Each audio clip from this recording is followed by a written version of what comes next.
नमस्कार। जैसा कि आपको पता है 2 अक्टूबर पिछले साल 2 अक्टूबर गांधी भितिहरवा आश्रम से जन सुराज अभियान के तहत जो हमने पदयात्रा शुरू की है, उसी के अभियान के तहत मैं आज यहाँ पहुँचा हूँ।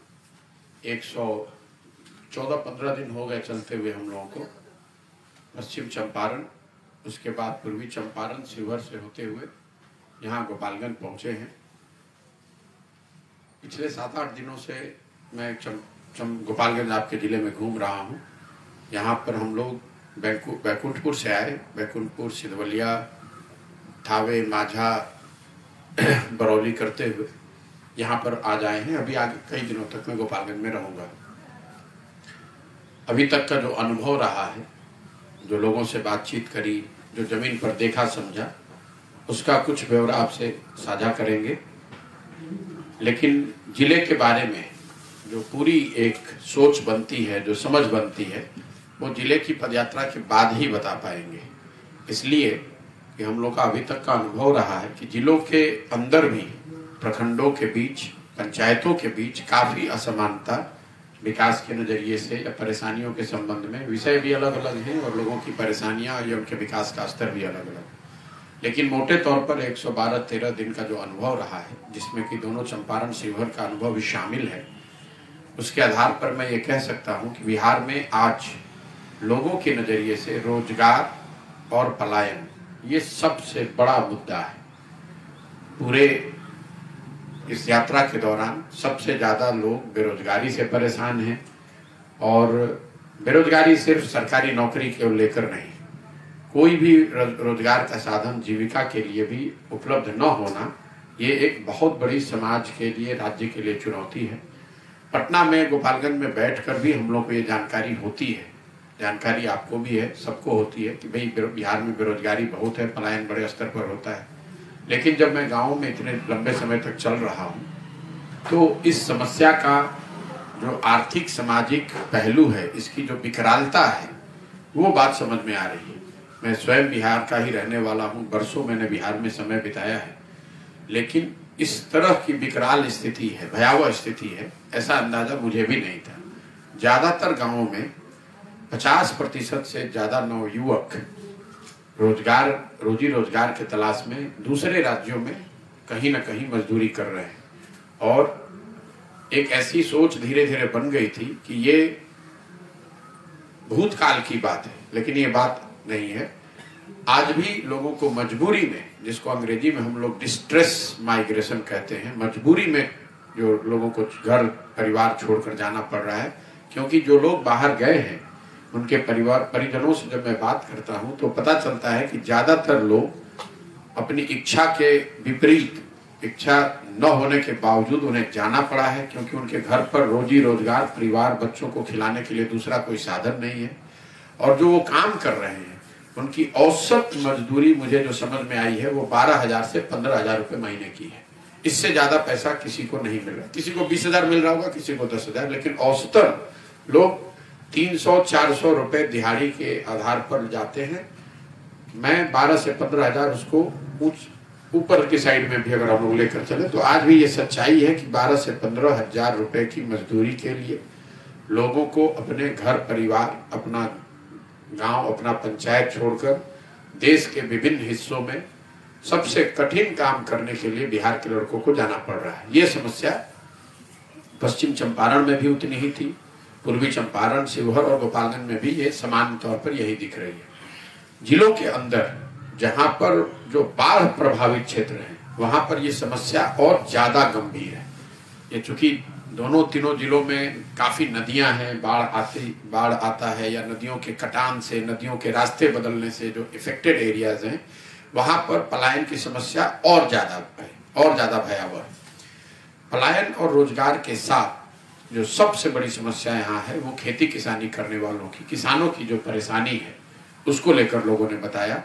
किसानों की जो तात्कालिक समस्या लोगों ने बताया, उसमें खाद का, बीज का समय और सही दाम पर उपलब्ध न होना, ये एक बड़ी चुनौती लोगों के लिए है। यूरिया की मांग और उसकी जो सप्लाई है उसमें भारी अंतर है। यूरिया की कालाबाजारी का आलम यह है कि ज्यादातर लोग ये बताते रहे हैं कि यूरिया उनको 500 से 1200 रुपए तक प्रति बोरा देना पड़ा है, जब धान की बुआई हुई थी तब भी, और अभी गेहूं के बुआई के बाद। तो एक तरह से आपाधापी मारा मारी रही है। और जो क्षेत्र जितने नेपाल के सीमा से सटे हुए हैं वहां पर यूरिया की कालाबाजारी उतनी ज्यादा है, रेट उतना ज्यादा है। तो पश्चिम चंपारण में या पूर्वी चंपारण के वो प्रखंड जो नेपाल से सटते हुए हैं, लगे हुए हैं, वहां पर यूरिया लोगों को 1000-1200 में मिल रहा है। जो नेपाल से थोड़ा दूरी पर है वहां पर वो 800-900 रुपए मिल रहा है। लेकिन काला बाजार, किसी को 277 रुपया में यूरिया तो किसी को नहीं मिल रहा है।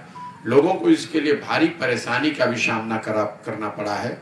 500-700 देने के बाद भी समय पर यूरिया का न मिलना, उसके लिए पूरे दिन लाइन लगाना। कई जगहों पर, मधुबन जैसे जगह पे तो पूर्वी चंपारण में मुझे ऐसा भी दिखा कि लोग बता रहे हैं, मैंने लाइनों में जाकर पूछा कि हम 4 बजे सुबह से, उस कड़ाके की जाड़े में 4 बजे सुबह से लोगों ने लाइन लगा रखा है। 1-2 जगह पर पुलिस की लाठीचार्ज, वो सब घटनाएं भी सुनने को मिली है। लेकिन ये किसानों की तात्कालिक समस्या है। दूसरी जो बड़ी समस्या है किसानों के बिहार में, जो मैं समझ पाया हूँ, वो है सिंचाई की सुविधा का न होना। जो वाटर मैनेजमेंट है, जल प्रबंधन का जो काम है बिहार सरकार के अंदर, उसमें कहीं ना कोई सोच दिखती है, ना कोई जमीन पर उसका असर दिखता है। या तो लोग को पानी मिल नहीं रहा है, या जहाँ पानी है वहाँ इतना है कि वहाँ बाढ़ आ रहा है। आपके जिले में मैं पिछले 2-3 दिन से चल रहा हूँ, तो बरौली में लख वाले जो एरिया है, चरण, जिसको चरण आप लोग कहते हैं, कहीं मन कहा जाता है, अलग अलग लोगों की परिभाषा है, कोई लख कहता है, कोई मन कहता है, कोई चरण कहता है। नहरों से जो पानी निकला और वो पानी जम गया, वो पानी निकलता ही नहीं है। सैकड़ों एकड़ जमीन, उसमें सिर्फ एक ही फसल होती है, क्योंकि 5 महीने 6 महीने वहां पानी जमा रहता है।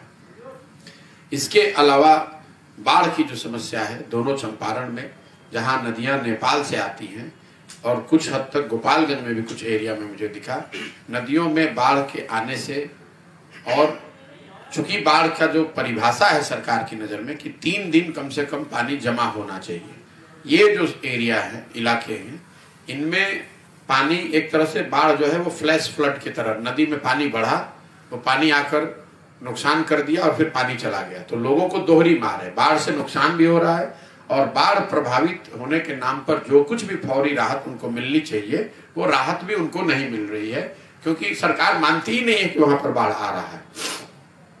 तो जल प्रबंधन, और दूसरा जो पानियों, नहरों से पानी का न उपलब्ध होना, खेतों में सिंचाई की सुविधा न होना। ज्यादातर जगहों पर लोग सिंचाई के लिए अपनी व्यवस्था पर ही आश्रित हैं। पूर्वी चंपारण और पश्चिमी चंपारण में आप जब घूमेंगे नीचे जमीन पर, तो ये पता चलता है कि यहाँ बरसों पहले नहरों का एक जाल बिछा हुआ है, नहर बनाए गए हैं। ऐसा नहीं है कि यहाँ नहर कभी था नहीं, लेकिन रख रखाव के अभाव में या मरम्मती के अभाव में ज्यादातर नहर अब वो कामयाब नहीं है, या तो उसमें पानी आता नहीं है, अगर पानी आता भी है तो वहां से सिंचाई की कोई साधन नहीं है, कोई व्यवस्था नहीं है। लोगों को पंपिंग सेट का अपना पाइप डालकर ही उसमें से पानी निकालना पड़ता है। इस चीज को जब मैंने बिहार के स्तर पर देखा, जमीन पर इसको अनुभव किया, देखा, तो बिहार के स्तर पर यह जानने की कोशिश की कि भाई जो पहले नहर थे उनकी स्थिति आज क्या है। तो आपको जानकर आश्चर्य होगा, और ये आंकड़ा आपके लिए नई जानकारी भी होगी। पिछले 10 साल में बिहार देश का एकमात्र ऐसा राज्य है जहां एश्योर्ड इरिगेशन वाली जमीन 11% से कम हो गई है। मतलब अगर 10 साल पहले 100 एकड़ जमीन में सिंचाई की सुविधा थी, तो आज सिर्फ 89 एकड़ जमीन में सिंचाई की सुविधा रह गई है। ये पिछले 10 साल में जल संसाधन, जल प्रबंधन के प्रयासों का नतीजा है।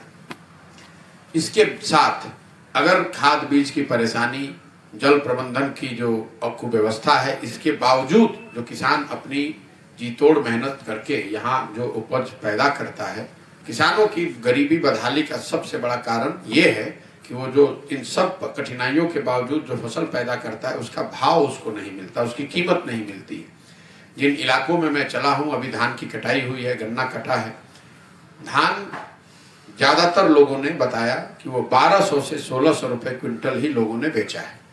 कोई भी शख्स अभी तक मुझे नहीं मिला जिसने ये बताया हो कि धान का जो समर्थन मूल्य है 2050 रुपए प्रति क्विंटल, उसके उस रेट पर किसी ने धान बेचा हो। गन्ने की जो हालत है वो यहाँ इन चारों जिलों में 3 तरीके की गन्ने की खेती लोगों ने बताई है। उसमें जो कैटेगरी 1 का गन्ना है, जिसको मिल वाले प्रेफर्ड वैरायटी मानते हैं, बेहतर दाम देते हैं, उसमें 2-3 बातें। पहला कि जो प्रेफर्ड वैरायटी है उसका भी समर्थन मूल्य यूपी में गन्ने के समर्थन मूल्य से 60 रुपए क्विंटल कम है।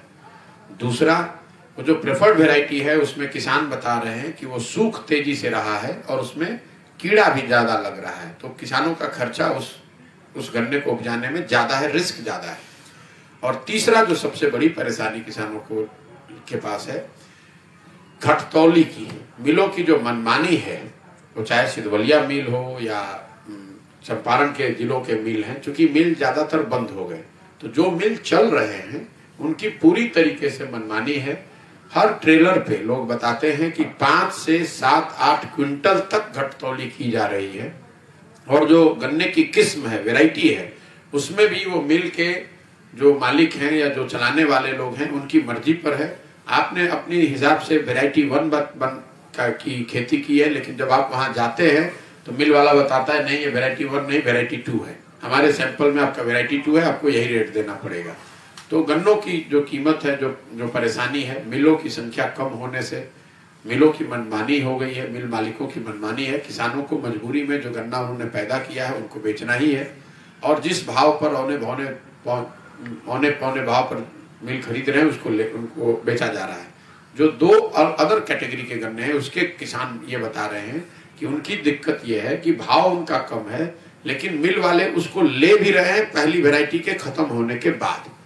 उसकी वजह से जब वो गन्ना आदमी काट नहीं रहा है तो उसका खेत फंसा हुआ है, तो वो गेहूं की खेती या गेहूं की बुआई में देरी हो रही है, या गेहूं वो लगा ही नहीं पा रहे हैं, एक पूरा फसल मिस हो जा रहा है। किसानों का कहना ठीक है कि अगर आप वैरायटी 2 का कम भाव दे रहे हैं तो आप उसको समय पर ले लीजिए, तो वो भी नहीं हो रहा है। अब इस पूरे चीज का, जैसा मैंने आपको नहरों के विषय में बताया, ये समर्थन मूल्य और उपज के मूल्य को मैंने अध्ययन कराया, देखा कि बिहार में ये समर्थन मूल्य का आंकड़ा क्या है। तो पिछले 10 साल में, या ये भी जानकारी आपके लिए नहीं होगी, बिहार में पिछले 10 साल में सिर्फ 13% धान ही समर्थन मूल्य पर सरकार के द्वारा खरीदा गया है। गेहूं के लिए ये आंकड़ा 1% है, मतलब 100 क्विंटल अगर धान पैदा किया गया तो उसमें 13 क्विंटल धान समर्थन मूल्य पर खरीदा गया। पिछले 10 साल का ये आंकड़ा है, सिर्फ 1 साल में नहीं, ये औसत है 10 साल का। और गेहूं 100 क्विंटल में सिर्फ 1 क्विंटल खरीदा गया। दूसरे किसी भी फसल के लिए समर्थन मूल्य पर सरकारी खरीद की कोई व्यवस्था बिहार में है नहीं।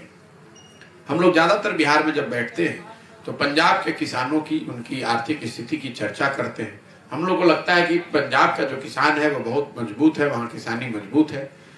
तो उसका आंकड़ा मैं आपको रेफरेंस के लिए बता देता हूँ। पंजाब में किसान का धान और गेहूं जो वो पैदा करता है वो 70% धान और गेहूं समर्थन मूल्य पर सरकार के द्वारा खरीदा जाता है। बिहार में आंकड़ा है 13% और 1%। आप अंदाजा लगाइए कि बिहार के किसानों का कितना बड़ा नुकसान हो रहा है। और अगर आप अंदाजा नहीं लगा सकते हैं तो ये आंकड़ा, ये गणना मैंने कराई है। बिहार में समर्थन मूल्य पर फसलों के नहीं खरीदे जाने की वजह से यहाँ के किसानों को हर साल करीब 25,000 करोड़ रुपए का नुकसान हो रहा है। मतलब अगर समर्थन मूल्य पर पंजाब हरियाणा की तरह बिहार में इतनी सारी परेशानियों के बावजूद जो किसान पैदा कर रहा है, अगर सिर्फ समर्थन मूल्य पर पंजाब जितना भी अगर आप धान गेहूं यहाँ खरीद लेते तो बिहार के किसानों को हर साल प्रति वर्ष 25,000 करोड़ रुपया अलग से मिलने लगता। और इससे भी आश्चर्य की बात यह है कि ये पैसा बिहार सरकार को नहीं देना है। ये जो फूड सब्सिडी है समर्थन मूल्य के लिए, ये पैसा आपको केंद्र से क्लेम करना होता है। आप सरकारी समर्थन मूल्य पर जो धान गेहूं खरीदते हैं उसके एवज में केंद्र सरकार से उसको जाकर रियम्बर्स कराते हैं। केंद्र सरकार हर साल करीब 5 लाख करोड़ रुपया फूड सब्सिडी पर खर्च करती है, समर्थन मूल्य के लिए खर्च करती है। ये बिहार सरकार की नाकामी है, व्यवस्था की चमड़ी इतनी मोटी हो गई है कि इनको जरूरत ही नहीं है इसकी। हम लोग ये पैसा छोड़ रहे हैं हजारों करोड़ और किसान यहाँ मर रहा है। एक और जो स्ट्रक्चरल परेशानी किसानों के साथ है बिहार में जो किसानी करने वाले लोग हैं ये सबसे छोटे किसान हैं। मतलब बिहार में भूमिहीनों की जो संख्या है, क्योंकि इसी से मेरा अगला जो ऑब्जर्वेशन है वो जुड़ा हुआ है, बिहार में 60% जनता भूमिहीन है, उनके पास कोई जमीन नहीं है। राष्ट्रीय आंकड़ा है 38%, मतलब देश के स्तर पर 38% जनसंख्या ऐसी है जिनके पास कोई जमीन नहीं है। बिहार में ये आंकड़ा 60% है। ये दशकों के समाजवाद के नाम पर किए गए राजनीति के बावजूद 60% बिहार की जनता भूमिहीन है। जो 40% लोग जिनके पास जमीन है, उसका अगर आप लैंड होल्डिंग का पैटर्न देखेंगे तो आपको पता चलेगा कि 91% बिहार में जो किसान है वो 1 हेक्टेयर से कम की खेती करता है। छोटा मार्जिनल किसान है वो। खेती किसानी उसके लिए व्यवसाय नहीं है, परिवार के जीविका का साधन नहीं है, परिवार के भरण पोषण का साधन है, जिसको अंग्रेजी में हम लोग कहते हैं सब्सिस्टेंस फार्मिंग। इतना ही आप उपजाते हैं जो आपके बच्चों को खाना मिल जाए। तो इसलिए आप देखते हैं कि महाराष्ट्र के मुकाबले, विदर्भ के मुकाबले यहाँ किसानों की आत्महत्या की घटना आपको नहीं सुनाई देती है। वो ठीक बात है, लेकिन यहाँ का किसान सिर्फ उतना ही उपजाता है जो खा सके। सिर्फ धान उगाता है, चावल खाता है घर में बैठ के, ये स्थिति है। तो लैंड होल्डिंग इतनी छोटी है कि किसानों की ताकत कुछ है नहीं। जो उपजाते हैं उसके लिए पानी उनके पास है नहीं, खाद बीज की दाम, उसकी काला बाजारी, और जो सारे प्रयासों के बाद अगर उसने उपजा भी लिया तो उसका दाम उसको 30% 40% कम मिलता है। इसीलिए बिहार में किसान जो है उसकी इतनी हालत बदहाल है। रोजगार मजदूरी के बाद किसानी, और किसानी के बाद तीसरा जो सबसे बड़ा मुद्दा है वो है शिक्षा। बिहार जैसे गरीब प्रांत में शिक्षा वो सबसे बड़ा हथियार है जिससे कि लोग या परिवार गरीबी से बाहर निकल सकते हैं। हम लोग जिस परिवार से आते हैं, हम लोग सरकारी स्कूल में बिहार में पढ़े। हम लोग का अपना अनुभव ये रहा है कि आज से 20 साल 25 साल पहले, 10 साल पहले हर जिले में आप लोगों ने भी देखा होगा 2 4 5 सरकारी विद्यालय ऐसे जरूर होते थे जिनमें अगर आपने पढ़ाई कर ली तो आप आगे का जीवन का रास्ता आपके लिए खुल सकता है। आप वहां से साइंस कॉलेज चले गए, पटना कॉलेज चले गए, इलाहाबाद यूनिवर्सिटी चले गए, दिल्ली यूनिवर्सिटी चले गए, और आपकी जीवन की धारा बदल सकती है। हम लोग सब उसी विधा से, उसी धारा से निकले हुए लोग हैं। आज जो स्थिति है, बिहार की शिक्षा व्यवस्था पूरी तरीके से ध्वस्त है। एक लाइन में अगर आप समझें तो बिहार में जो मेरी समझ है, स्कूलों में खिचड़ी बट रहा है और कॉलेजेस से डिग्री बट रही है। पढ़ाई दोनों में कहीं नहीं हो रहा है। शिक्षा व्यवस्था के ध्वस्त होने के पीछे कई लोग ऐसा बताते हैं कि शिक्षकों की जो क्वालिटी है, वो उनकी योग्यता है, वो उसका असर है। बिल्कुल उसका असर है, लेकिन जो सबसे बड़ी मूल में बात है कि शिक्षा व्यवस्था में सरकार का फोकस न होने से और समता मूलक शिक्षा व्यवस्था बनाने के नाम पर जो पूरी व्यवस्था को बांट दिया गया है, जहां बिल्डिंग बनाया गया वहां शिक्षक नहीं है, जहां शिक्षक हैं वहां बिल्डिंग नहीं है, जहां दोनों है वहां बच्चे ही नहीं है। तो फिजिकल इंफ्रास्ट्रक्चर, शिक्षक और बच्चे, इन तीनों के बीच में समायोजन का न होना बिहार की शिक्षा व्यवस्था के ध्वस्त होने का मूल कारण है। शिक्षक खराब हैं, लड़के पढ़ाई नहीं करे, वो सब अलग बात है, लेकिन इन तीनों का समायोजन नहीं होना। हजारों करोड़ रुपए खर्च करके बिल्डिंग बनाए गए हैं। कई जगह हम लोग देख रहे हैं अच्छी बिल्डिंग बनी हुई है, लेकिन वहां शिक्षक ही नहीं है। जहां पर शिक्षक हैं, जिनको सैलरी दी जा रही है हजारों रुपए, लाखों रुपए, वहां पर बिल्डिंग नहीं है। जहां दोनों है, जैसे बहुत सारे कॉलेज हैं जो 50-50 एकड़ पर बने हुए हैं, वहां बिल्डिंग भी है, शिक्षक भी हैं, वो कोई शिक्षा मित्र नहीं चला रहे हैं, नियोजित शिक्षक नहीं चला रहे हैं, वहां अच्छे प्रोफेसर भी हैं, लेकिन वहां बच्चे ही नहीं है, पढ़ने का कोई कल्चर ही नहीं है। कॉलेजेस में बिहार के ज्यादातर जो कॉलेज हैं, जो मैं अभी तक देख पाया हूँ, वहां स्थिति यह है कि जो बच्चे हैं वो नामांकन लेने जाते हैं, एडमिट कार्ड लेकर परीक्षा देने जाते हैं और बाद में डिग्री लेने जाते हैं। क्लास का कोई कॉन्सेप्ट ही नहीं है। तो आप इस शिक्षा व्यवस्था से क्या एक्सपेक्ट कीजिएगा? स्वाभाविक तौर पर ये ध्वस्त हुई शिक्षा व्यवस्था बिहार के समाज पर एक तरह से कलंक है। और मैं समझता हूँ, इसीलिए मैं रोज कहता भी हूँ कि नीतीश कुमार जी जो एक स्वयं से पढ़े लिखे व्यक्ति हैं, उनके 17 साल के राज में शिक्षा व्यवस्था का ध्वस्त हो जाना, ये उनके जब इतिहास लिखा जाएगा तो उनके कालखंड का सबसे काला अध्याय होगा। इसलिए होगा कि अगर मान लीजिए कि सड़क नहीं है, रोड नहीं है, नाली नहीं है, गली नहीं है, कल एक अच्छी सरकार आ जाए तो शायद वो बन जाएगा। लेकिन जो 2 पीढ़ियां इस शिक्षा व्यवस्था से पढ़कर निकल गई, अब अच्छी सरकार आ भी जाए तो जीवन में वो अब वापस आकर पढ़ाई नहीं कर सकते हैं, उसे शिक्षित समाज के पीछे ही चलना पड़ेगा। ये इसलिए मैं नीतीश कुमार के शासन कालखंड का ये सबसे बड़ा काला अध्याय मानता हूं। इन तीनों के बाद एक जो बड़ी बात है कि आप लोगों को या जनरल समाज को लगता है कि भाई बिहार से गरीबी खत्म क्यों नहीं हो रही, तो मैंने 2 पहलू आपको समझाया। एक कि किसानों की हालत यहाँ क्यों खराब है, दूसरा मैंने आपको बताया शिक्षा। मेरी नजर से गरीबी से निकलने के 3 ही रास्ते हैं। आप शिक्षित होकर अपने बच्चों को शिक्षा देकर नौकरी करा सकते हैं, उससे आप गरीबी से निकल सकते हैं। दूसरा, अगर आपके पास भूमि है, आपके पास खेती किसानी करने का अवसर है, तो आप अच्छी किसानी खेती करके आगे निकल सकते हैं। तो दोनों दरवाजे बिहार में बंद हैं। तीसरा जो हम लोग समझते हैं स्वरोजगार, उद्योग धंधे। ज्यादातर लोग ये समझते हैं कि बिहार में उद्योग इसलिए नहीं लगते हैं कि यहाँ खनिज संपदा नहीं है, कोई कहता है कि यहाँ समंदर नहीं है, कोई कहता है कि यहाँ लॉ एंड ऑर्डर नहीं है। और उद्योग धंधों की जब बात होती है तो लोग ज्यादातर चीनी मिलों, बंद पड़े चीनी मिलों की बात करते हैं, चॉकलेट फैक्ट्री की बात करते हैं। लेकिन अगर आप इसको गहराई से इसका अध्ययन करेंगे तो बिहार में स्वरोजगार या उद्योग धंधों के नहीं पनपने के पीछे इन सारे वजहों से ऊपर जो 2 सबसे बड़ी वजह है, वो पहली वजह यह है पूंजी की अनुपलब्धता।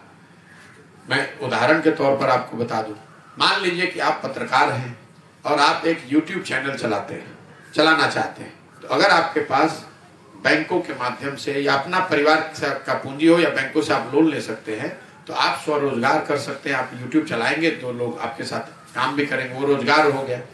लेकिन अगर आपके पास वो लोन की सुविधा न हो तो आपको किसी कंपनी में काम करना पड़ेगा, तो वहां पर आप नौकरी करेंगे। अगर कोई हजाम है, वो बाल काटता है, तो अगर उसके पास पूंजी हो तो वो सैलून चलाएगा, तो वो स्वरोजगारी हो गया, व्यापारी हो गया। और अगर उसके पास वो नहीं है तो दिल्ली बॉम्बे में जाकर, पटना में जाकर सैलून के दुकान में काम करता है, तो मजदूर बन गया। तो आखिर बिहार में पूंजी उपलब्ध क्यों नहीं है, इसको आप मूल को समझिए, क्योंकि इसकी चर्चा बिहार में कोई ना करता है ना आगे करेगा आपके साथ। पूंजी आती कहां है समाज में? पूंजी आती है बैंकों से। जो हम और आप बैंकों में पैसा अपने बचत के माध्यम से रखते हैं, उसी पैसे का एक बड़ा हिस्सा बैंक ऋण के तौर पर लोगों को देते हैं, घर बनाने के लिए, गाड़ी खरीदने के लिए, रोजगार करने के लिए। तो इसके लिए एक रेशियो है जिसको कहते हैं क्रेडिट डिपॉजिट रेशियो। कितना पैसा बैंकों में जमा हुआ और उसके एवज में कितना पैसा बैंकों ने लोगों को ऋण के तौर पर दिया। बिहार में ये क्रेडिट डिपॉजिट रेशियो है 40%। मतलब पिछले साल बिहार की गरीब जनता ने बिहार के बैंकों में 4,21,000 करोड़ रुपया जमा किया। उसके बदले में बैंकों ने 1,65,000 करोड़ रुपया ऋण दिया। क्रेडिट डिपॉजिट रेशियो 40% है। इसलिए राष्ट्रीय औसत है 70%। मतलब अगर राष्ट्रीय औसत के हिसाब से भी बैंकों ने यहाँ ऋण दिया होता तो 1,20,000 करोड़ रुपया एक्स्ट्रा पैसा लोगों को घर बनाने के लिए, गाड़ी खरीदने के लिए, रोजगार के लिए मिला होता। ये पैसा जा कहां रहा है? बैंकों में आप और हम जो पैसा जमा करते हैं और बिहार में जब वो ऋण नहीं देते हैं, तो ये पैसा उन राज्यों को ट्रांसफर हो रहा है जिन राज्यों में उद्योग धंधे पनप रहे हैं। तो क्रेडिट डिपॉजिट रेशियो आप केरला का, तेलंगाना का, आंध्रा का, महाराष्ट्र का, गुजरात का देखेंगे तो आपको पता चलेगा कि वहां क्रेडिट डिपॉजिट रेशियो 90 या उससे ज्यादा है। जितना पैसा गुजरात में बैंकों में गुजरात के लोग रख रहे हैं, उससे ज्यादा पैसा बैंक गुजरात में ऋण दे रहे हैं। और वो पैसा जा कहां से रहा है? वो बिहार जैसे राज्यों से जा रहा है। अब इसका मैं जब ने पूरा अध्ययन कराया तो 1990 में जब लालू जी मुख्यमंत्री बने तो क्रेडिट डिपॉजिट रेशियो था 38.8%। उनके कालखंड में जो पूरा जंगल राज हुआ, ये क्रेडिट डिपॉजिट रेशियो घटकर हो गया 23%। जब नीतीश जी मुख्यमंत्री बने 2005 में तो क्रेडिट डिपॉजिट रेशियो था 23%। नीतीश जी के 17 साल के कालखंड में ये बढ़ के 40 हुआ है, जो कि 1990 में था। अब इस पूरे 32 साल का अध्ययन आप करेंगे तो आपको पता चलेगा कि 26 लाख करोड़ रुपया, बिहार के लोगों के बचत का 26 लाख करोड़ रुपया यहाँ के बैंकों के द्वारा ऑथराइज तरीके से दूसरे राज्यों को, भारत के दूसरे हिस्सों को ट्रांसफर कर दिया गया। जरा अंदाजा लगाइए कि कितनी बड़ी बिहार के साथ ये नाइंसाफी है। हम लोग बजट की बात करते हैं, 2000 करोड़ रुपए की स्कीम की बात करते हैं, पिछले 32 साल में, और ये आरबीआई का डेटा है, मैं आपको रिलीज कर दूंगा, जिसको चाहिए वो आके ले ले। हर साल आरबीआई ये डेटा रिलीज करता है कि किस राज्य में कितना पैसा जमा हुआ और वो पैसा कहाँ गया। तो बिहार से पिछले 32 साल में 26 लाख करोड़ रुपया बैंकों ने ट्रांसफर कर दिया दूसरे राज्यों में। और ये हमारी कोई सोच नहीं है, ये सरकार की प्रतिबद्धता है। बैंकों को क्रेडिट डिपॉजिट रेशियो बनाकर रखना उनकी जवाबदेही है। मुख्यमंत्री स्वयं से ये बैठक करते हैं, हर साल बिहार में करते रहे हैं। हर मीटिंग में नीतीश कुमार जी बैंकों से, बैंकों के बड़े अधिकारियों से अनुरोध करते हैं कि भैया क्रेडिट डिपॉजिट रेशियो कम से कम राष्ट्रीय औसत के बराबर आप रखिए।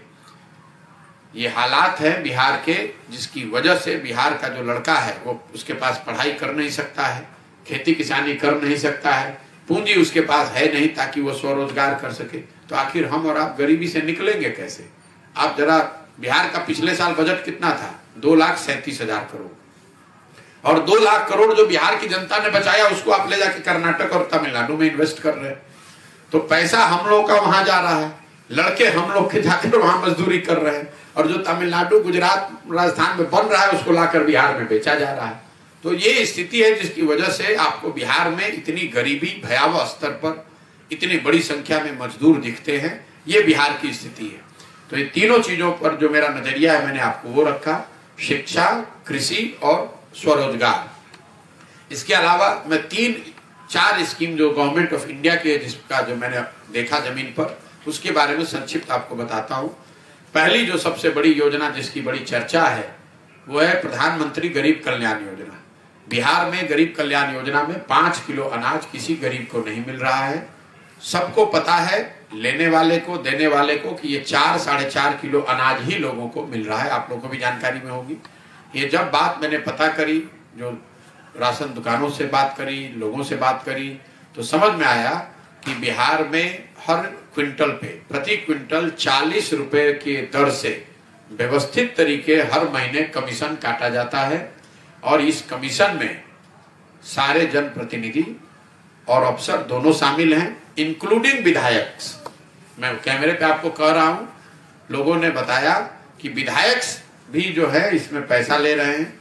प्रखंड के स्तर पर, जितने प्रखंडों में मैं अभी तक गया हूं, हर महीने 15,000 से 25,000 क्विंटल अनाज आता है, और हर क्विंटल पर 40 रुपए की दर से कमीशन हर महीने काटकर व्यवस्थित तरीके से विधायक से लेकर अलग अलग जनप्रतिनिधियों और अफसरों के बीच में बांटा जाता है। यही वजह है कि गरीब कल्याण योजना में 5 किलो के बजाय 4 किलो ही अनाज लोगों को मिल रहा है। दूसरी जो बड़ी योजना केंद्र सरकार की है जिसकी चर्चा होती है वो है स्वच्छ भारत अभियान। शौचालयों का जो बनाए जाने की जो स्कीम है, जिसमें हजारों करोड़ रुपए खर्च किए गए हैं। पिछले 3-4 जिलों को घूमने के बाद मैं आपको विश्वास से कह सकता हूं कि ओडीएफ बिल्कुल फार्स है। खुले में शौच बिहार के ज्यादातर गांवों की आज भी सच्चाई है। जब हम लोग पैदल चलते हैं तो देखते हैं रोड के दोनों किनारे खुले में शौच है। और उसकी वजह यह है कि इन जिलों में, आपको भी पता होगा, शौचालय की इस स्कीम में 2,000 से 4,000 रुपया अधिकारियों ने लिया और लाभार्थियों को 12,000 रुपया दे दिया। उन्होंने ना इसकी चिंता की कि शौचालय बने, ना उसको उपयोग में लाए जाने के लिए कोई प्रयास किया गया। तीसरी जो सबसे बड़ी योजना केंद्र सरकार की चल रही है वो है प्रधानमंत्री आवास योजना, जिसको गांव देहात में लोग इंदिरा आवास योजना ही आज भी कहते हैं। ज्यादातर लाभार्थी मुझे इंदिरा आवास योजना वाले ही मिले जिनको 20,000 रुपए किसी उनके जिंदगी के किसी साल में मिला है। जो नई योजना है प्रधानमंत्री आवास योजना, जिसमें 1,40,000 रुपया उनको मिलना है, ये पैसा मिलने वाले लोगों की संख्या बहुत कम है। जनप्रतिनिधि बताते हैं कि ग्राम सभा में जहां से प्रस्ताव पारित कर दिया गया है वहां पर भी वो किसी को प्रधानमंत्री कल्याण आवास योजना में उनको लाभ नहीं दे पा रहे, क्योंकि उसका पोर्टल ही ज्यादातर समय बंद रहता है। लेकिन जिनको मिल भी रहा है 2-4-10 लोगों को, उनको व्यवस्थित तरीके से 25,000 से 40,000 रुपए इसमें कमीशन लगता है। जहां जनप्रतिनिधि पैसा ले रहे हैं वहां पर ये 35,000 40,000 है। कहीं कहीं जगहों पर जनप्रतिनिधि पैसा नहीं लेते हैं तो वहां 20 से 25,000 रुपए देना पड़ता है, लेकिन अफसर तो अपना हिस्सा हर जगह ले रहे हैं। ये बात जनप्रतिनिधियों ने भी बताया, लोगों ने भी बताया। तो कम से कम 20,000 और कहीं कहीं 40-45,000 रुपए तक भी आपको प्रधानमंत्री आवास योजना में देना है और उसकी पूरी व्यवस्था बनी हुई है। आप लोगों को जानकारी ही होगा, नाम लिखने के लिए 1,000 रुपये, आगे बढ़ाने के लिए 2,000 रुपया, फोटो खींचने के लिए भी 2,000 रुपया। और लोगों ने कैमरे पर कहा है, मैंने वीडियो बनवाए हैं, रिकॉर्ड कराए हैं कि कैसे जो दलाल हैं वो घूमते हैं, वो आकर बताते हैं कि भाई तुम्हारा नाम लिख गया है, अब आगे भेजना है 2,000 रुपये दो।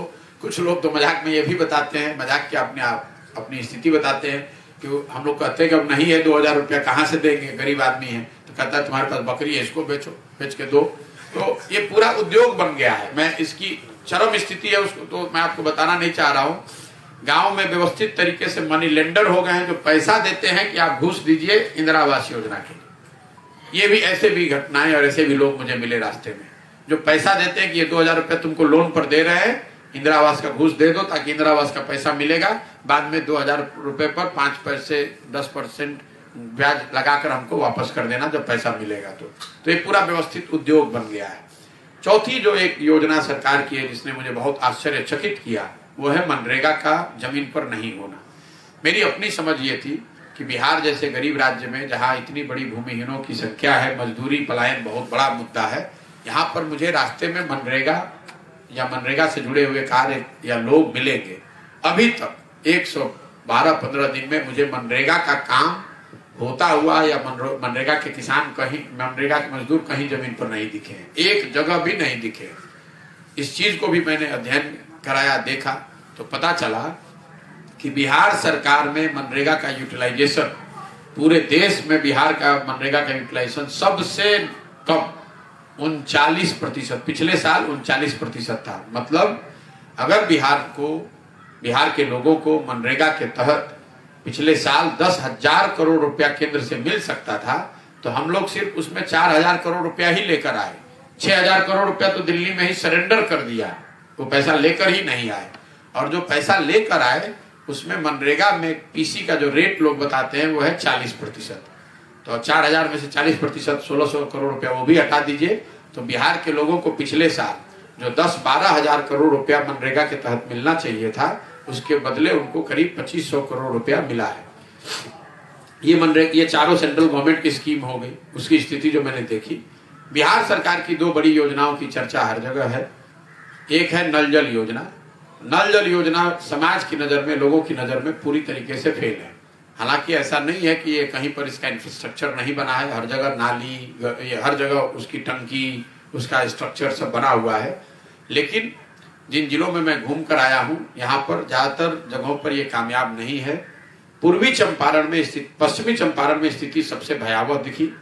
वहां 100 में 90 नल जल योजना नहीं चल रही है। पूर्वी चंपारण और गोपालगंज में अभी तक का मेरा अनुभव है कि 100 में 70 नहीं चल रहा है। मतलब 2/3 नल जल योजना नहीं चल रही है। 10 में 3 या 100 में 30 नल जल योजना आपको चलती हुई दिख सकती है। दूसरी एक जो बड़ी योजना जिसकी चर्चा आप लोग ज्यादा नहीं करते हैं, लेकिन चूंकि 7 निश्चय का वो हिस्सा था तो इसलिए मैं बता देता हूँ, वो है नालियों और गलियों के पक्कीकरण की।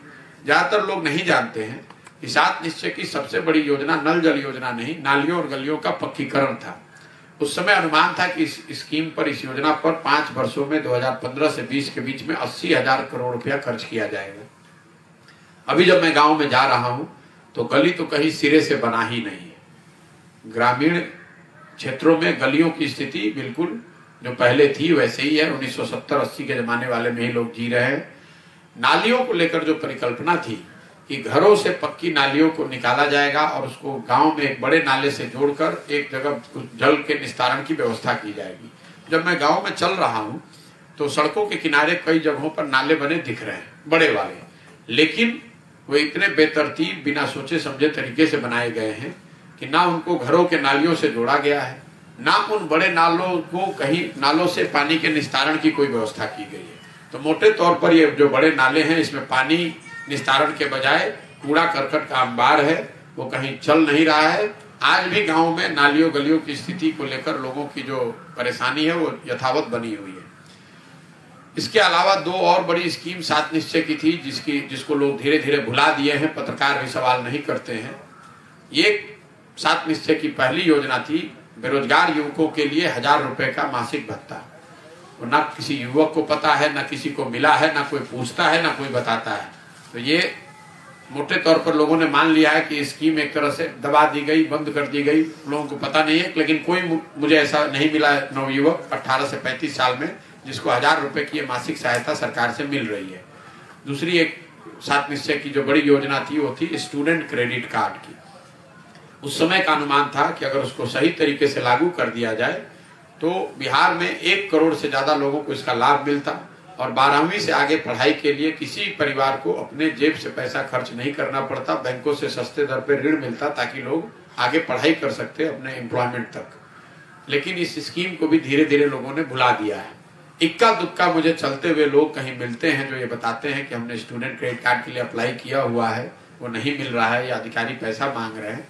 लेकिन 99% केस में इस स्कीम का भी कोई फायदा जमीन पर बड़े पैमाने पर तो होता हुआ नहीं दिखा है। इसके साथ 2 स्कीम ऐसी हैं, दो चीजें ऐसी हैं, 2 क्षेत्र ऐसे हैं जिसमें हम लोग मानते हैं कि नीतीश कुमार के राज में उसमें फायदा हुआ है, कुछ काम हुआ है। एक है बिजली, दूसरा है सड़क। बिजली निश्चित तौर पर हर जगह आ गई है। जहां पर भी हम लोग गए हैं वहां लोगों ने बताया, हम लोग देख भी रहे हैं, बिजली आ गई है। बिजली से जुड़ी जो समस्या है वो है गलत बिल का, जो हर गांव में लोग बता रहे हैं। ग्रामीणों के, स्थानीय लोगों की नजर में उनका बिल बहुत ज्यादा या गलत आ रहा है। गांव में लोग मुझे मिलते हैं जो बताते हैं 2000 से 1,25,000 रुपए तक बिल वाले लोग भी मिले हैं। लोग बताते हैं कि उनका बिल उनकी नजर में गलत आ गया, उसके बाद वो लोग अदालतों के चक्कर लगाते रहते हैं और जो बिजली के डिस्ट्रीब्यूशन की कंपनियां या तो उनका कनेक्शन काट रही हैं या फिर उन पर केस हो रहा है। कुछ ऐसे भी लोग मिले जिन पर फौजदारी का केस हो गया है, जो घर द्वार छोड़कर भाग गए हैं। लेकिन मुझे लगता है कि आने वाले 1-2 साल में अगर ये स्थिति यथावत बनी रही तो बिजली बिल एक बड़ी समस्या के तौर पर बिहार सरकार और बिहार के लोगों के सामने, समाज के सामने आने वाला है। दूसरा एक जो सड़क को लेकर हम लोग की सोच है कि नीतीश जी के राज में लालू जी के जंगल राज के मुकाबले सड़कों की स्थिति सुधरी है। ये बात, इसमें आधी सच्चाई है। नेशनल हाईवे और स्टेट हाईवे में जरूर सुधार दिखता है। हालांकि मैं ज्यादा नेशनल हाईवे, स्टेट हाईवे पर चलता नहीं हूँ, 99% हम लोग ग्रामीण सड़कों पर ही चलते हैं। लेकिन जहां तक ग्रामीण सड़कों की स्थिति है वो करीब करीब वही दशा में है। लोग यही बताते हैं कि जो लालू जी के राज में स्थिति थी वही स्थिति आज ग्रामीण सड़कों की है। ग्रामीण सड़कों पर कोई सुधार मुझे दिख नहीं रहा है। स्टेट हाईवे जरूर, जो ब्लॉक को जोड़ने वाले कुछ सड़क हैं या ब्लॉक को डिस्ट्रिक्ट से जोड़ने वाली सड़क हैं, उन सड़कों में जरूर कुछ सुधार है। लेकिन ग्रामीण सड़क की स्थिति जैसी पहले थी मोटे तौर पर वही सी ही बनी हुई है। सब चीजों को अगर मैं संक्षेप में, अगर एक लाइन में समअप करूं तो जो 3 सबसे ज्यादा सुने जाने वाला शब्द है वो है अफसरशाही से परेशान जनता, सरकार के हर काम में फैला हुआ भ्रष्टाचार और सरकारी योजनाओं में व्यवस्थित तरीके से पीसी का काटा जाना। तो अफसरशाही, भ्रष्टाचार और पीसी, ये 3 सबसे ज्यादा सुने जाने वाला शब्द है जो मैं दिन में सुबह से शाम तक सैकड़ों लोग अलग अलग तरह, अलग अलग तरीके से, अलग अलग कॉन्टेक्स्ट में ये बात बताते हैं। मोटे तौर पर मेरी अपनी समझ यह है कि ज्यादातर लोगों के मन में इस सरकार को लेकर या तो उदासीनता है या गुस्सा है। कोई मुझे ऐसा नहीं मिलता है जो ये बताता है इस देखिए सरकार चल रही है, क्या होता है, क्या आगे शायद कुछ सुधार हो जाए। ज्यादातर लोग यही कहते हैं कि भैया इस सरकार से तो अब कुछ नहीं होने वाला है, बदलाव होना चाहिए। ये शब्द व्यापक पैमाने पर हर जगह सुनने को मिलता है। ये जरूर है कि मैं ये दावा नहीं कर सकता हूं कि हर आदमी गुस्से में ही है सरकार के विरुद्ध में या खिलाफ में, लेकिन उदासीन जरूर है। जो गुस्से में नहीं है उदासीन है, लेकिन सरकार से कोई आशावान हो, खुश हो, ऐसा आदमी मुझे अभी तक कोई बहुत मिला नहीं है। इसके साथ मेरी बात खत्म हुई। अब आपके जो प्रश्न है वो आप कर सकते हैं।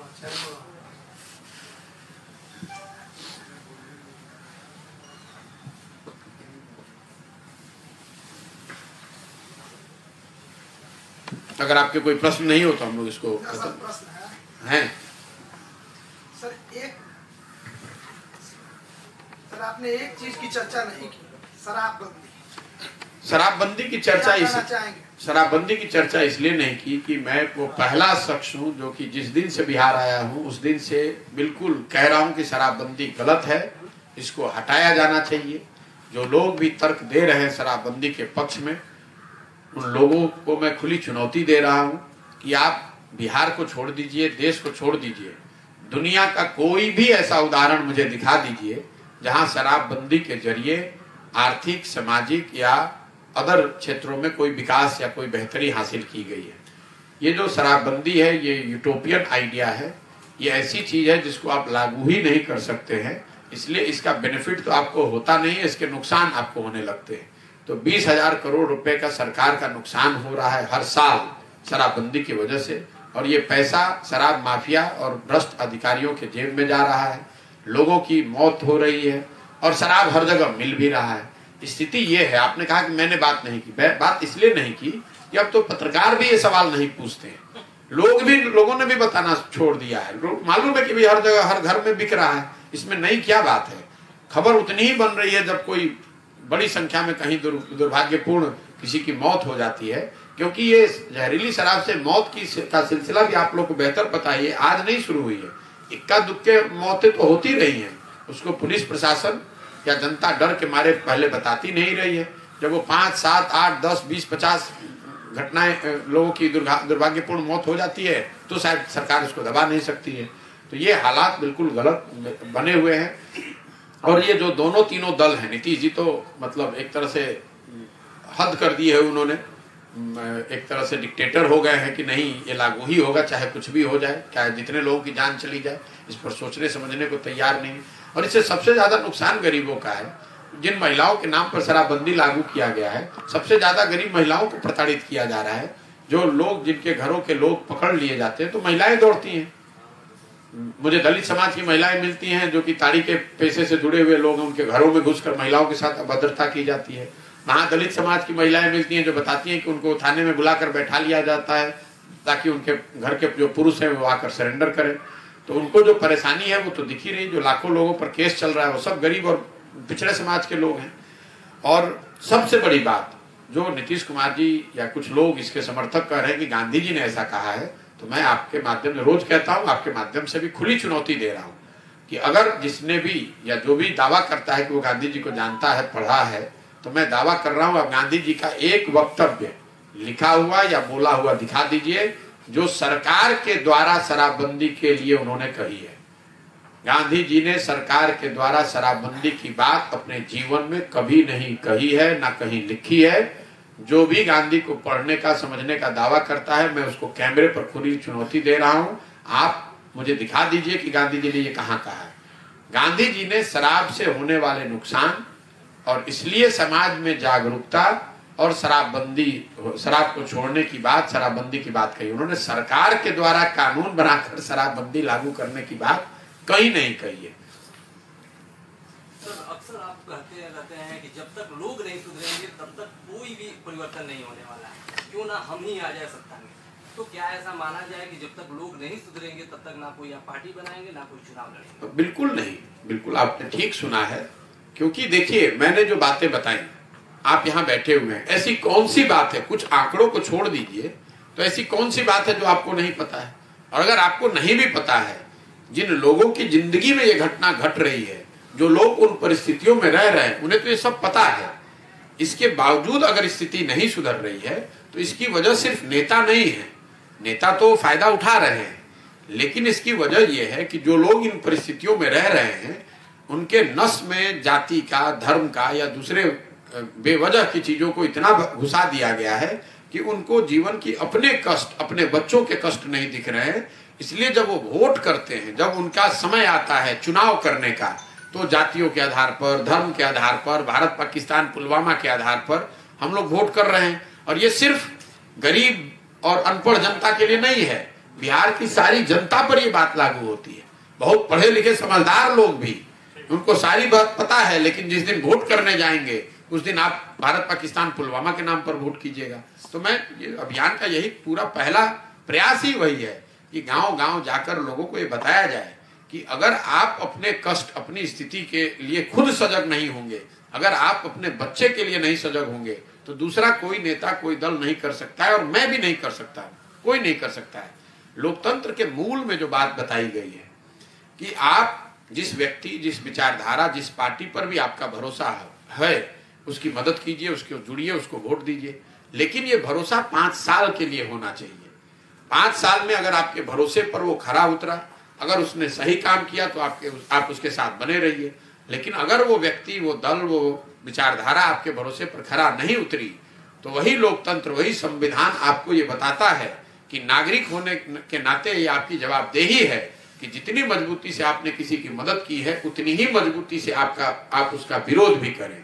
इसीलिए मैं कह रहा हूं कि चाहे आप लालू जी के समर्थक हैं, नीतीश जी के समर्थक हैं, कांग्रेस बीजेपी के समर्थक हैं, अगर आपने वोट दिया, 5 साल के लिए दिया, 10 साल के लिए दिया, और स्थिति नहीं सुधर रही है, तो आपको आगे बढ़कर उनका विरोध करना चाहिए। सर, बड़ी समस्या ये है कि बिहार में अभी भी जातिगत आधार पर मैंने कुछ पार्टियों का, कुछ जाति विशेष के वोटर्स पर कब्जा है। नहीं, ये आप प्रशांत किशोर चूंकि एक चुनावी रणनीतिकार रहे हैं, तो क्या स्ट्रेटजी होगी आपकी भविष्य में से निपटने की?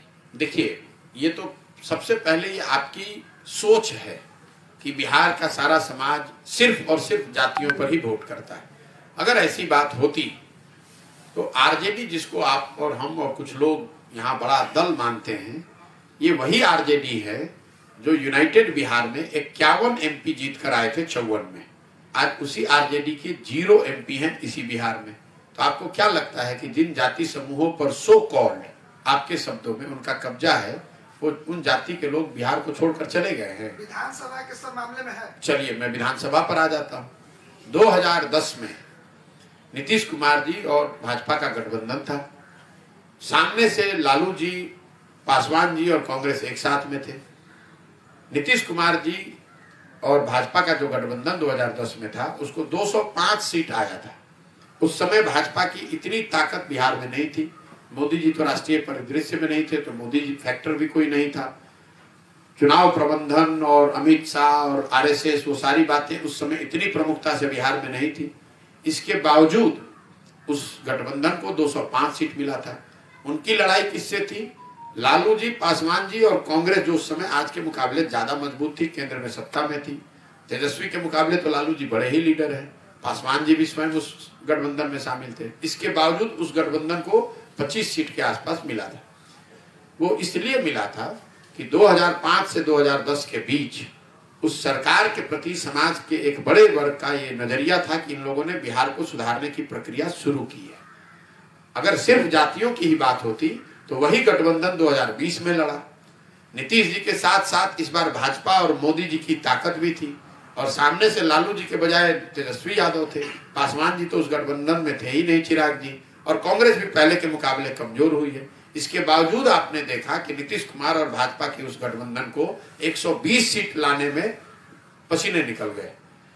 तो आपको क्या लगता है कि एनडीए को वोट करने वाली 2010 में जो भी जाति वर्ग थे, वो सब बिहार छोड़कर चले गए हैं? जब चुनाव होता है तो उसमें समाज के हर पहलू का एक योगदान है। जाति भी एक पहलू है, लेकिन सिर्फ जाति के आधार पर ही वोट होता है, ये बहुत सिंपलिस्टिक, सुपरफिशियल अंडरस्टैंडिंग है लोगों की। ये ऐसा होता नहीं है। अगर ऐसा होता तो आप समझते हैं बीजेपी को जो यहाँ सीट आता है, हम लोग यही कहते हैं कि भाई बीजेपी को नहीं, मोदी जी को वोट पड़ता है। अभी आपने लोकसभा विधानसभा की बात कही, तो मोदी जी के जाति के कितने लोग बिहार में रहते हैं, आप ये बता दीजिए।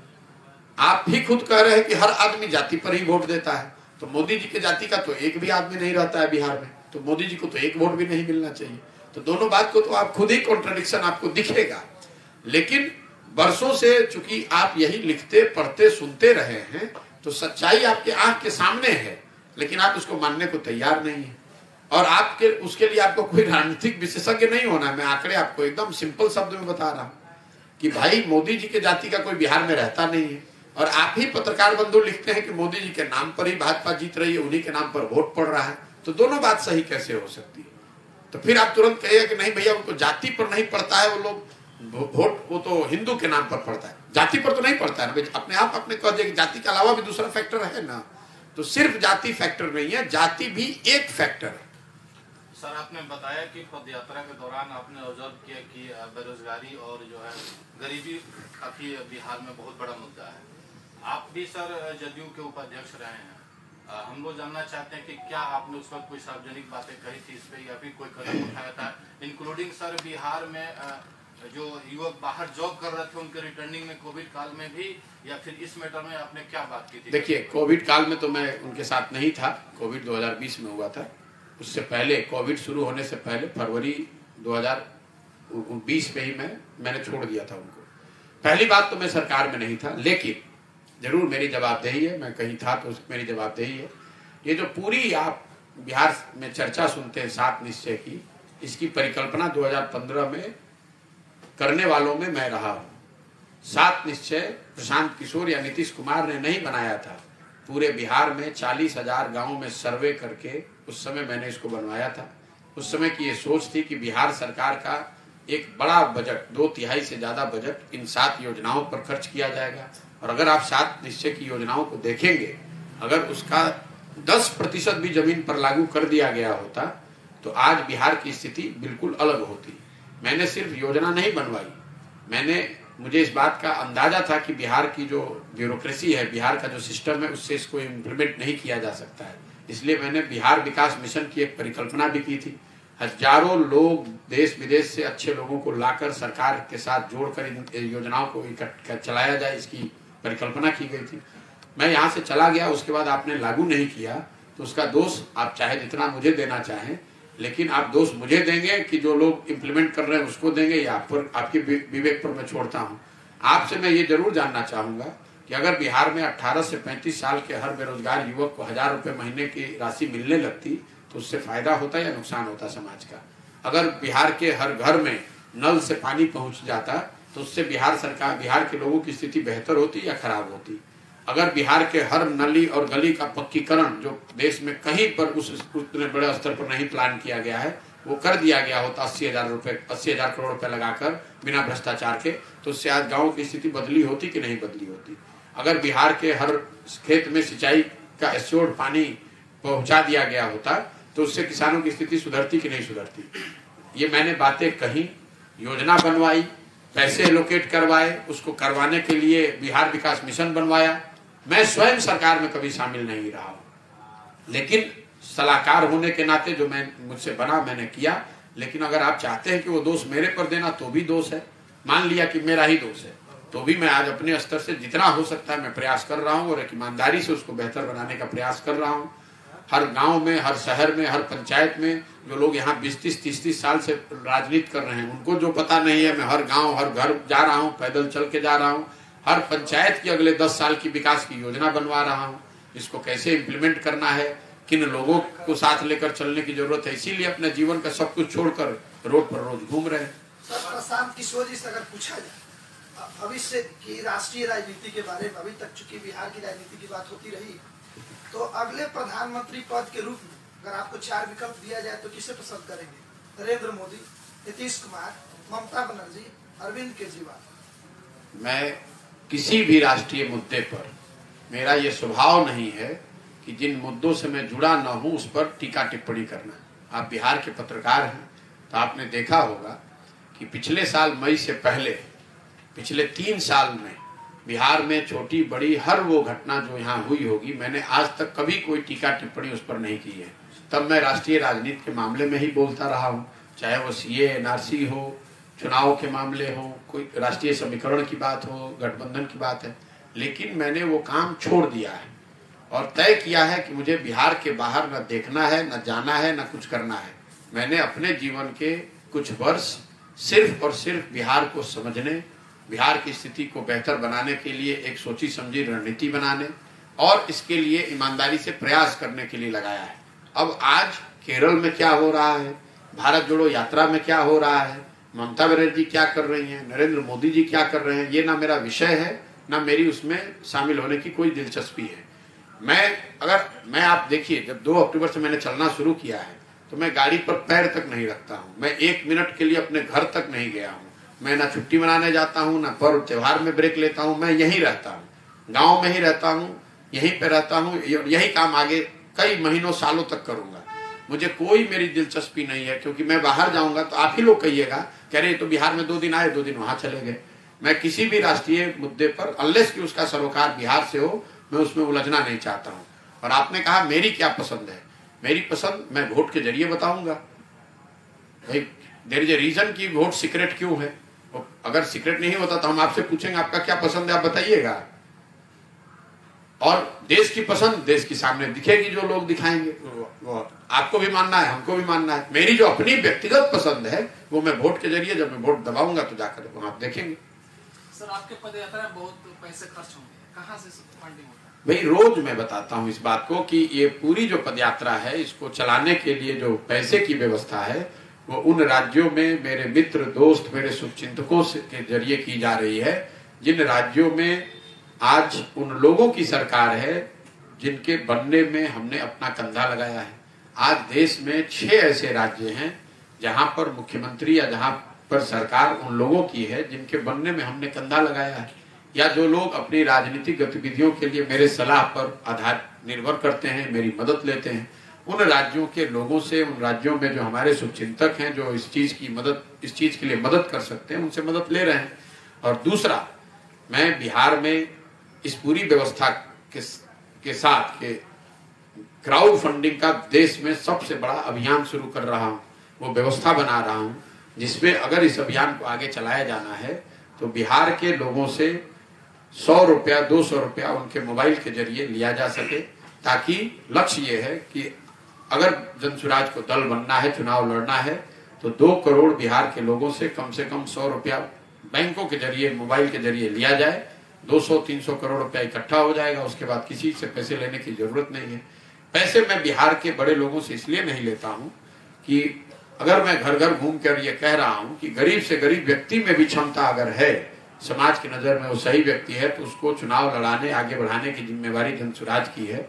तो अगर मैं यहाँ पैसे वाले लोगों से पैसा लूंगा तो वो अपने हिसाब से इसको चलाएंगे। आपने देखा होगा, अगर आप इस पदयात्रा को फॉलो करते हैं, तो हम लोग कहीं चाय भी नहीं पीते हैं। मैं अपना चाय खाना भी साथ में लेकर चलता हूँ। कल पत्रकार बंधु जो आए थे लंच पर मेरे से बात करने, उन्होंने देखा होगा, आप लोग भी देखते होंगे, रोज खिचड़ी खाते हैं। जो हम खाते हैं वही दूसरे लोग वहाँ ग्रामीण भी खाते हैं, और ये चीज हम लोग साथ में लेकर ही चलते हैं। ये इसको करने में इतना पैसा लगता नहीं है जितना आपको समझ में आता है, लेकिन पैसा जो लग रहा है उसकी व्यवस्था उन राज्यों में उन लोगों से की जा रही है जिनका मेरे पर भरोसा है, जिनको जिताने में हमने मदद की है। बिहार देश में आज बड़े राज्यों में, तमिलनाडु, तेलंगाना, आंध्र प्रदेश, पश्चिम बंगाल जैसे राज्यों में उन लोगों की सरकार है जिनके सरकार बनाने में हमने मदद की है, तो उनसे आज मदद ले रहे हैं।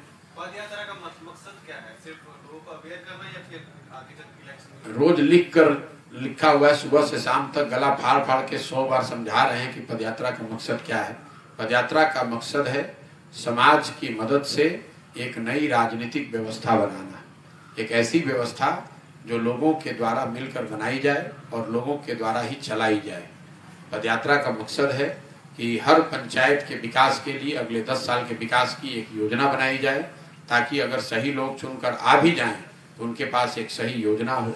पदयात्रा का तीसरा मकसद है कि बिहार को अगले 10 साल में देश के 10 अग्रणी राज्यों में शामिल कराने के लिए जो महत्वपूर्ण क्षेत्र हैं, शिक्षा, स्वास्थ्य, आर्थिक विकास, कृषि जैसे क्षेत्रों का एक 10 साल 15 साल का देश विदेश के विशेषज्ञों को साथ बैठाकर एक ब्लूप्रिंट बनाया जाए, एक रोड मैप बनाया जाए, जो एक सोचा समझा प्लान हो, योजना हो, ताकि बिहार में वो चीजें बिहार की जनता के सामने रखा जा सके कि कैसे बिहार के किसानों की स्थिति पंजाब के किसानों से बेहतर आने वाले 10 साल में की जा सकती है, कैसे बिहार में विश्व स्तरीय शिक्षा व्यवस्था बनाई जा सकती है, कैसे यहाँ उद्योगों का जाल बिछाया जा सकता है।